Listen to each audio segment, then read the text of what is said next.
All right, what's happening, y'all? It's your boy Rico from StreetScores. I'm getting all of my notes and clips together for what happened in training camp today, day 2 of training camp. So be on the lookout for that probably way later tonight because I'm about to knock this out, and then it's going to be Commanders Kings a little later on tonight. So make sure y'all pull up for that. But right now, we're here to talk about how the Washington Commanders signed safety Percy Butler to an extension.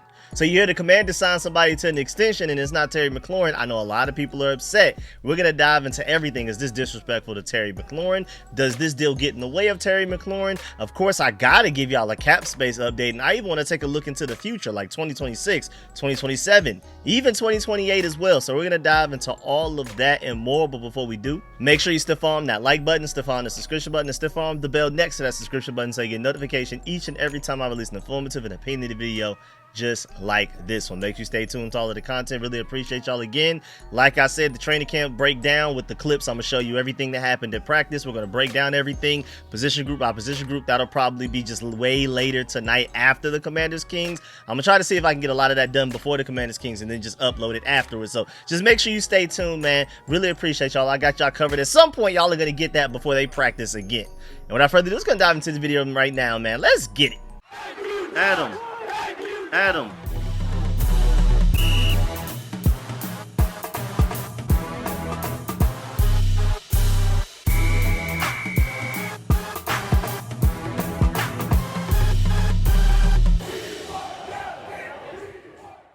All right, so Tom Pelissero came out of nowhere and announced the Commanders have agreed to terms on an extension. And of course, a lot of people are holding their breath. On who? And then you read safety Percy Butler. Of course, that's anticlimactic to a lot of fans, but this is an important player for our team. Tom Pelissero even said, we're locking up a special team standout, and that he is. Also, shouts out to Colin over there at MofoPod. He said Butler had an elevated salary of a $3.46 million non-guaranteed for 2025 due to the proven performance escalator PPE that will rank 43rd in average annual value at the safety position according to Over the Cap. I suspect this extension lowers the AAV a bit while guaranteeing a portion and adding a year. This is how both the Commanders and Percy Butler, both sides, benefit from this. The Commanders, he's probably going to eat up a little bit less of a cap hit, but for Percy Butler, he gets more guaranteed money. He gets another year added to his contract to where he's on a Super Bowl contender. Remember, Von Miller pulled up the ring chase, you know what I'm saying? And we're going to talk about that in my training camp breakdown because he spoke to the media after practice, and he talked about how, like, you can't go from the Bills to the and then just go to any team. So I chose the Commanders. He literally used the word, it was intentional to go to the Commanders. So Percy Butler's happy. The Commanders are happy. He's less of a cap hit. So if anything, he's actually cheaper. We're going to, of course, dive further into that when we get to the Terry McLaurin part of this video and how this potentially affects Terry McLaurin. Again, with him technically being cheaper, if anything, it opens up more money for Terry. But we'll get there soon. But either way, Grant Paulson brings up a good point. Butler is only 25 years old, former 4th round pick. He's fast and physical. He's a quality backup safety. Makes his money on special teams, though. He only played 37% of defensive snaps last season, and we're going to soon dive into why I think it may be even less than that. And then Linnell Willingham gave him the title of best gunner in the NFL. And I think he is really good at special teams. I just think that there are already other guys on this roster that are possibly even better. Now, when it comes to punt specifically, Percy Butler was dominant at times in punt coverage. But when you include kick returns and everything like that, I mean, we have some other guys there. Percy Butler is really good at special teams. Not to take anything away from him. And at the same time, you could just never have too many impactful special teams players, so I understand why they extended him. But you already have Tyler Owens, who was a rookie last year, already requiring double teams on kickoff coverage and punt coverage and things like that. Then on top of that, you have Jeremy Reeves, who's an all-pro for a reason in special teams. So that just says everything you need to say right there. And then Nick Bellore, another guy entering in the 4th party. Nick Bellore led our team in special teams tackles last year. So you have Percy Butler, who just got the extension for his special teams ability. Tyler Owens, again, as a rookie, when he was healthy, was getting double team. Jeremy Reeves is an all-pro. And then Nick Bellore, not one of those first 3 guys I just described, not even the all-pro. Nick Bellore was the one that led our team in special teams tackles last season. And remember, he joined like right before the regular season started. He didn't even have like the entire training camp to get acclimated to how our special teams coordinator. I almost called him Swamp Izzo. That, that's just some Atlanta stuff from way back, early Young Thug day, back like 2011. But Larry Izzo, you know what I'm saying? Nick Bellore wasn't even able to like get acclimated into like the exact special team strategy that Larry Izzo wanted to deploy for the Commanders. He came in right before the regular season and led our team in special teams tackle. So if anything, Percy Butler, if you really think about it, is our third safety on the depth chart, just one spot away from starting. So even though he only played 37% of defensive snaps last year and wasn't really good, to be honest, while doing it, he was way better at special teams coverage, being a gunner. There's a chance he could play more on the defensive side of the ball this season. So it's time to step it up, because if you think about it, right now our starters are Will Harris, who we still have some questions about, but he's so far having a really good training camp. He's been standing up and really impressing a lot of people, really standing out. And then you have Quan Martin, who I think he's going to take a huge leap this year.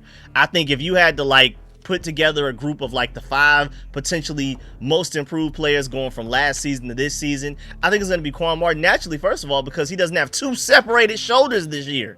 All of that fantastic football we got from him last year, most notably that Detroit Lions game, he was doing that with 2 separated shoulders. He didn't finally get the surgery done and chill until this offseason, after our season ended, after we lost to the Eagles. So I think naturally Quan Martin's going to be a great safety, whether it's free safety, strong safety, whatever they want to do. I think more than likely free safety. And again, Will Harris is probably a starting strong safety there.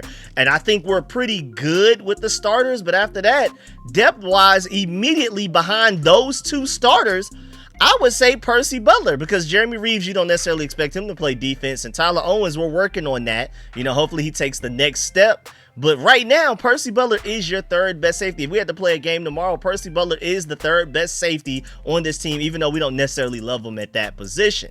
And then shouts out to Jay Daniels MVP. I know a lot of fans are probably feeling this way, and a lot of fans are probably feeling even harsher this way and even more aggressive with it, because he said not suggesting the Percy Butler extension is bad, only 1 year for a special teams piece, but my lord, it feels like the organization is purposely dragging this thing out with Terry and just trolling the fans at this point. And I'm pretty sure he's just joking and stuff like that, but I'm sure a lot of fans out there definitely feel like this is somewhat disrespectful to Terry McLaurin. But let's go ahead and get this out the way. Honestly, this Percy Butler deal has nothing to do with Terry.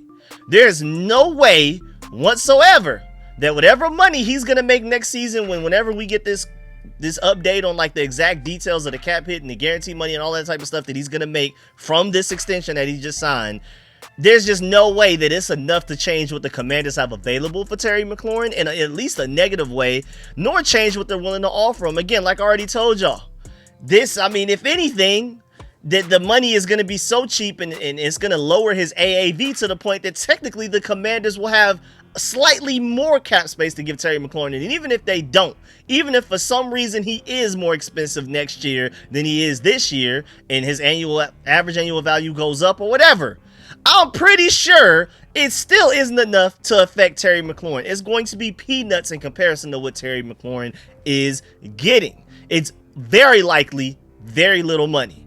The Von Miller signing doesn't affect Terry McLaurin in 2026 because he's only signed in 2025. I remember people being upset about that, but a Terry McLaurin extension would have to deal with 2026 and beyond.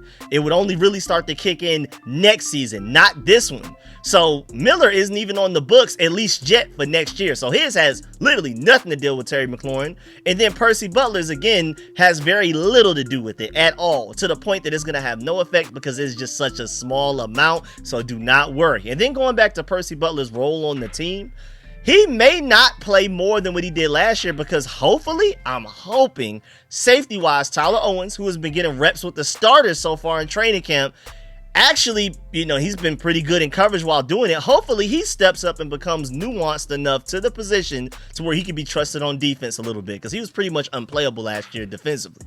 He leads special teamer. Freak athlete, arguably the most athletic player on the entire team, one of the most athletic players in the entire NFL. A perfect 10.0 relative athletic score. So hopefully, once he can get the mental stuff down, IQ, awareness, instincts, being able to see things before it happens, diagnosing the offense and adjusting to it. Doesn't matter how fast you are if you're 2 steps behind because your mental processing isn't there yet. Once the game slows down for him, watch out. This guy's either going to be unplayable as a safety on defense or a Pro Bowler. I don't really see much of it in between unless he's inconsistent, but he's going to show Pro Bowl flashes. Whenever something finally clicks, that level of athleticism can't be in the middle. He's either going to be bad or really good. So hopefully that happens sooner rather than later. And also another reason that Percy Butler may not play a lot of defensive snaps, even beyond a potential ascension of Tyler Owens, which is not very likely right now. I wouldn't put all of my eggs in one basket and assume that's going to happen. I hope it does, but I'm not going to assume so. But with a realistic reason as of right now, why Percy Butler may not play a lot is because our cornerback room is so deep that whatever we need to bring in, whenever there's a situation we need an additional defensive back on the field in like obvious passing down situations, it's more likely that we bring in a backup corner. Because right now your starting corners, outside Lattimore, Trenavian Amos, inside Mike Sanderstill. Those are 3 corners on the field already, which means you're taking away a linebacker or a defensive lineman already. And so there may be times where we only have 2 corners on the field. So that just makes it even more slim pickings for any of the corners to get onto the field or any additional defensive back in general. Then when you're working through the depth chart, after those 3, you have Jonathan Jones, who just started for the Patriots last year as a slot corner. Noah Benigni, who started, he's right behind him in the depth chart. He started for us as a slot corner for the majority of last season. They were both starters last year, but now they're backups. And so Butler, in my opinion, would only come in to defense if we need specifically like a safety skill set. If we need just any additional defensive back, you're far better off going with one of those backup corners that were starting just last year in 2024. So we'll see. There may be a chance that Percy Butler doesn't play as much. And just real quick, just to run through his stats. He played in 15 games in 2022. He technically started in 13 games, played in 15 in 2023. And then he played in all 17 games last year, only considered to start 5 of them. And he doesn't have a lot of stats to really show for it. Like rookie season, he had 11 combined tackles. The next year, he had 64 when he started his most games, even though that wasn't the games that he played the most in the season. Because last year, he only started 5 games, but that's the most he's ever played in the season. That's his only fully healthy season, playing every game possible of 17, but he only had 47 combined tackles. He played less last year than he did in 2023, but that comes with talent. Adam Peters came in, and Dan Quinn and all of those guys came in and were like, nah, like we got to figure something out. This Percy Butler guy is cool, but he shouldn't be playing that much on the defensive side of the ball. Special teams, great, but not on the defensive side of the ball. We increased talent. That's what happens when Adam Peters and Dan Quinn came in and made this team better. Guys like Percy Butler play less often because we added better talent to the team, specifically the safety group.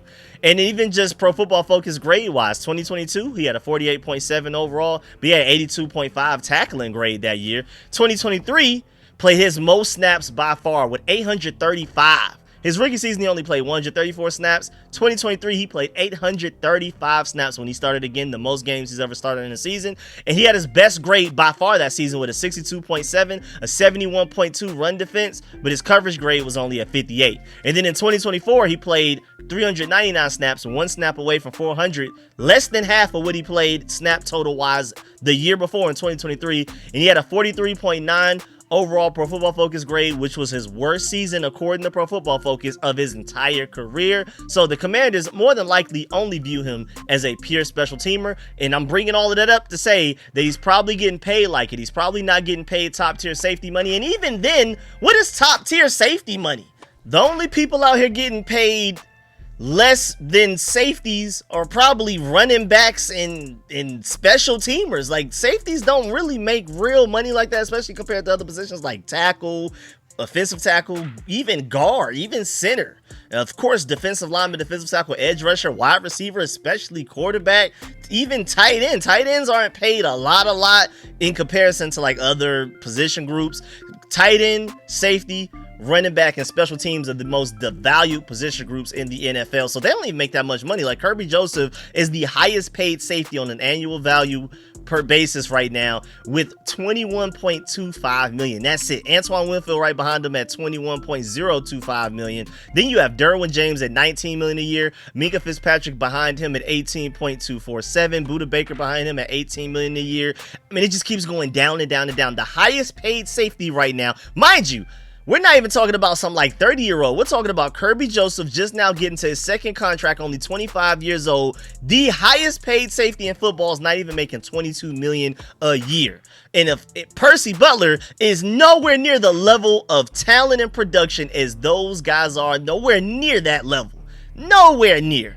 That guy, he's purely a special teamer. I mean, at least for the most part, that's his main role of the team. His pay is more than likely going to reflect that, and special teamers get paid even less than safeties do. So I'm not expecting his cap hit to be anything serious at all, anything noticeable. He's going to be towards the bottom when you're looking at cap hit rankings on our team. But all in all, going back to the main question and concern, this is not disrespectful to Terry McLaurin. The Commanders are more than likely not doing this on purpose. Adam Peters does not work that way. Again, I don't understand how people at this point still doubt Adam Peters, especially out loud. With what he did in one season of being our general manager, taking us from 4 wins to 14, including 2 playoff wins like we did, man. And the way that he's built this team to the point that just after 1 year of being our general manager, you have guys like Von Miller, who just left the Bills, ring chasing to join the Commanders. And again, when I do my breakdown of what happened today in day 2 of training camp, he literally said in a quote,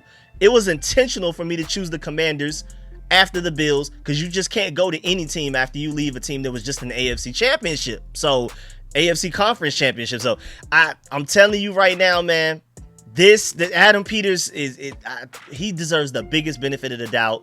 And I highly doubt he's doing anything personal. If anything, people are worried about him being too much of a robot and keeping it to business, to where maybe we should apply a little bit of emotion in this special case of Terry McLaurin, where it's not just purely based off of what you think he'll do. Maybe you should pay him a little bit for being such a stellar and exemplary person on and off the field, for dealing with everything he had to deal with the previous quarterbacks, previous regimes, and all of the losing and stuff like that, and still being so professional on and off the field.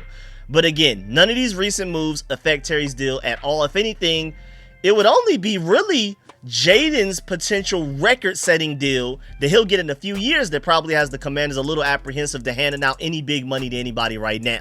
They're probably trying to keep their books clear, because when that Jaden Daniels deal hits, it's going to be insane. So looking at our 2028 cap space, we don't exactly know how much we'll have just yet, but right now, our most expensive player is Samuel Cosmi, cap hit wise, in 2028, with only a $21 million cap hit. That's pennies. We're definitely going to extend him before he ever steps on the field with that level of cap hit, man. By then, he'll be like the 40th, 50th highest paid guard in the NFL or something like that. Like, that's going to be insane money. And even Javon Kinlaw, a lot of people complain about his deal being too much. He'll only be a $6.6 million cap hit then.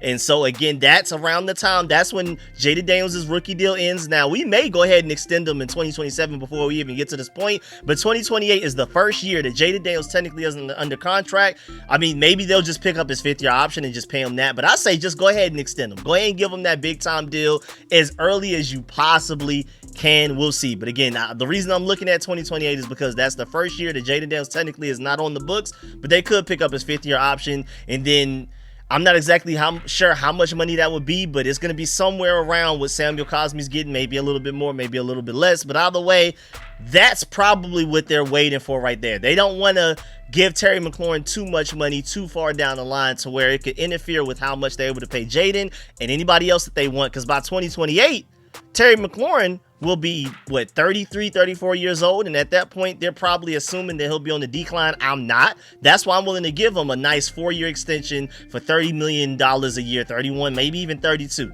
But Adam Peters and those guys are probably looking like, by the time Jaden Daniels' rookie contract is up and it's time to pay him big money, we don't want to be paying a 34-year-old wide receiver that much money. That's from their point of view, possibly. Now, I'm just throwing that out there. That's not how I feel, but that's probably how they're looking at it. And also, moving on, while we're here and we're looking at salary caps and things like that, salary cap wise, we can look at next year, 2025. This year in 2025, we still have $21 million worth of cap space. Now, granted, this doesn't necessarily affect anything with Terry McLaurin, because if he signs an extension, if anything, it'll actually probably make him cheaper for this year. We'll probably even gain cap space for 2026. But of course, the cap hits from Terry McLaurin's new deal is going to hit us really hard 2026 and 2027. Depending on how long it is, maybe it goes into 2028. But again, I feel like that's probably the reason why there isn't a new deal signed yet. It's probably the amount of money per year, the guaranteed money, and also the length of the years. They're probably looking, hey man, Terry, 2028, you're 33, 34 years old. We don't know about that. You know what I'm saying? Again, I'm down to do it, but I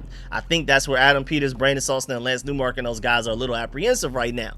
But either way, 2025, you can see the cap space. Just wanted to show y'all this just real quick, just since we were here. And then 2026 wise, to show y'all cap space as well, we have 65 million, and the largest cap hit on the books for that year is potentially Deron Payne. But if he doesn't perform this year, they're gonna cut him, because he wouldn't leave behind much dead cap at all. You could just cut him and pretty much be done with it and get the majority of that cap hit back to spend elsewhere. So you could probably, if Deron Payne doesn't show up this year and they want to Jonathan Allen him, they want to do to him next offseason like they did Jonathan Allen this offseason, you'll probably be somewhere almost around like $90 million worth of cap space to work with. So maybe that's a way that you can get Terry McLaurin extended as well. And then looking at 2027 while we're here, I mean, pretty much everybody is somewhere around $190 million. That's not too impressive, because a lot of your guys that are more than likely still going to be on your team by then are their contracts don't extend that far. Like even Marshawn Lattimore has a void year then. Deron Payne, all of these guys are void years. Dorrance Armstrong, Tyler Biadasz.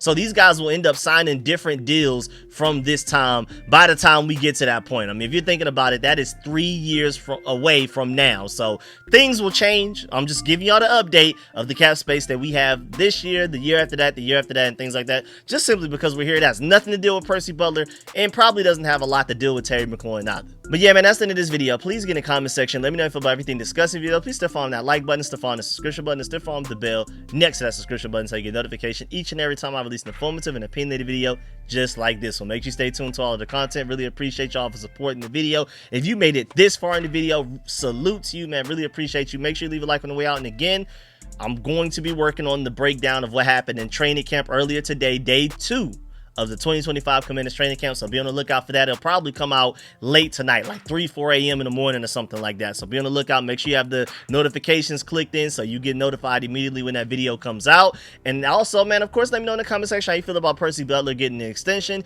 Do you feel like it has any effect on Terry McLaurin? Let me know if you agree or disagree with any of my points. I really appreciate y'all. I'm going to catch y'all later. Commanders Kings tonight. I'm out.